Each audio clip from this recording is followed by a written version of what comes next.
tayo doon, first time mo nakapunta doon, kaya tuwang-tuwa ka. Nalimutan ko laang. Imposible yun. Ano bang deal dun? Siyempre, sinungaling ka. Ano naman to? Bakit parang ano ka agad? Siyempre, kaya pagka mga ganitong mga vlog mo eh. One-on-one? Oo, one-on-one. Na, ano ko eh, parang na-hot seat ako eh. Hot seat ka dyan, grabe. Okay. Tanong lang tungkol sa ex. Sabi ko na nga.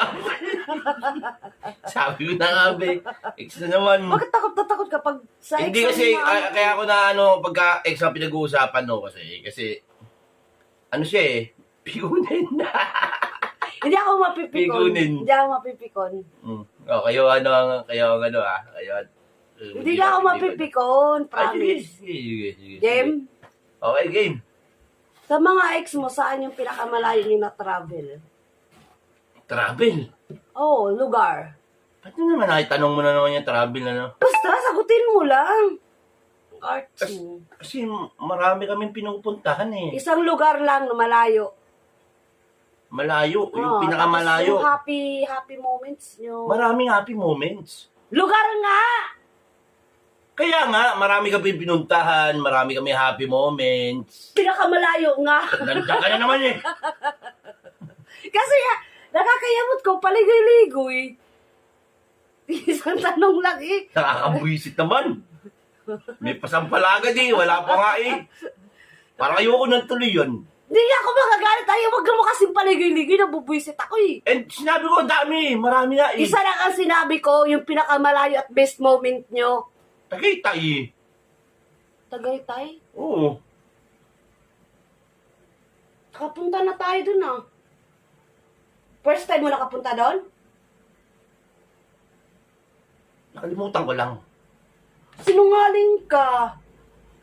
May sinabi ba akong first sabi mo time? nung nagpunta tayo sa Tagaytay, ang sabi mo sa akin, first time mo makapunta doon.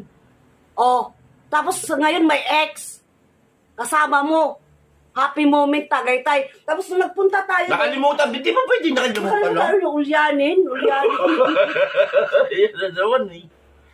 Nakalimutan lang. Nung punta tayo doon, nawala sa isip ko. Ngayon lang ngayon lang nagliliwanag. Happy moment mo. Kasi, Tapos, siyempre, best pagka-ex moment nila, mo. Tapos sa kalimutan mo, sinungaling ka talaga, no? alam mo kasi, pagka-ex, hindi na mo Okay, iisipin. sinungaling Hindi ka, mo na natandaan iisipin mo yun eh. naman O kumbaga, pagka na tayo nandoon, nung napunta tayo doon, tayo lang, wala na ako ibang iniisip kundi ikaw lang. Ngayon, Huwag siya, ka kasi sinungaling, huwag ka best moment nyo, tapos ako lang nakaano mo. Tapos ang sabi ko, nung panahon niya kasi, makinig ka. hindi, makinig ka muna. Makinig ka. Nung panahon Ako niya, nga ba? pagkakasama ko siya lang nasa isip ko. Hindi, sa akin ka O, makinig. sa panahon niya, Ang sabi mo, nung nakapunta tayo doon, first time mo nakapunta doon, kaya tuwang-tuwa ka. nalimutan ko laang. Imposible yun. Ano bang deal dun? Siyempre, sinungaling ka. Nung nagpunta tayo, sabi mo, Abit, first time ko nakapunta rito. Eh, syempre, pagka sinabi kong kasama ko yung ex ko doon, hindi nawala ka na ng gana doon sa lugar. Ikaw talaga. O, di ba, nagsisinungaling ka? Gusto ko kasi ipakita sa iyo yung Nagsisinungaling ganda ng lugar. Tapos, pag sinabi ko sa iyo yung kasama ko, ex ko doon, mawawala ka na ng gana doon. Hindi tayo maglilibot-libot doon. Kaya nga, sinungaling ka nga. Alam mo, minsan kailangan magsinungaling para maging maganda yung araw. Ayaw ko nga ng sinungaling na tao. Eh, kung hindi ako nagsinungaling sa iyo noon, nag-away lang tayo noong mga panahon na yun. Di ba? Wait, hindi rin. Minsan nakakaganda rin yung pagsisinungaling. Hindi mo pa alam kung anong mangyayari. Hindi mo pa alam. Hindi mo pa alam, tapos nagsinungaling ka na sa akin. Alam mo, Ibig minsan... sabihin, hindi kita mapagkakatiwalaan talaga. Yan na kasi naman tayo sinungaling eh. ka. Yan na naman tayo eh. Sinungaling ka. Ang sabi mo, first time. Tapos yun pala, yung tinanong kita ngayon. Alam mo, lahat ng Nakapunta ka na pagsisinungaling, doon. hindi ibig sabihin masama. Ano Minsan- masama? Lahat ng kasinungalingan masama. Minsan kinakailangan mo magsinungaling para maging maganda yung araw na yon para sa ating dalawa. Kasi kung sinabi ko agad na nandun kami hindi sira agad yung araw natin. Ganun yun. Basta sinungaling ka, kakayamot ka, sarap mo sa pakin. Kasi ayaw ko masira yung araw na yun. Sinungaling talaga. Hindi. Kakainis. Alam mo, pag ex sa ex na. Ex na, pero sinungaling ka pa rin. Kaya lahat Naging ng sinungaling ako para maging maganda yung araw natin na yun. Hindi rin, sinungaling ka pa rin. Nakatatak na. Sa mukha mo. Akala ko ba hindi ka magagalit, ha? Kasi sinungaling ka na.